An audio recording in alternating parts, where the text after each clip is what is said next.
ഞാൻ ഉണ്ടാക്കാൻ പോകുന്ന ഒരു മീൻ ഫ്രൈ ആണ്, ഫിഷ് ഫ്രൈ. ഏത് മീനിലും ചെയ്യാം. ഇത് വളരെ നാടൻ ഒരു ഡിഷാണ്.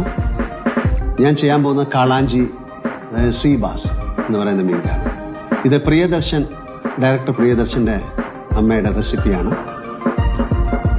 വളരെ നാടനാണ്, എനിക്ക് വളരെ ഇഷ്ടപ്പെട്ടതാണ്. സാധാരണ ഞാൻ പല വീടുകളിലൊക്കെ പോയി ഭക്ഷണം കഴിക്കുന്ന സമയത്ത് എന്തെങ്കിലും നല്ലൊരു ഭക്ഷണം കഴിച്ചാൽ അതിൻ്റെ ചേരുവകൾ, അതിൻ്റെ റെസിപ്പി ചോദിച്ച് മനസ്സിലാക്കും. പിന്നീട് എപ്പോഴെങ്കിലും എനിക്ക് ഉണ്ടാക്കി കഴിക്കാനും മറ്റുള്ളവർക്ക് ഉണ്ടാക്കി കൊടുക്കാനും. ഭക്ഷണം അങ്ങനെയാണല്ലോ, നമ്മൾ തനിച്ച് കഴിച്ച് രസിക്കാൻ വേണ്ടിയിട്ടില്ല, മറ്റുള്ളവരും കഴിക്കുമ്പോൾ ആ രസവും കൂടെ നമുക്ക് കിട്ടും. അപ്പോൾ നമുക്ക് ആ ഫിഷ് ഫ്രൈ ഉണ്ടാക്കി നോക്കാം.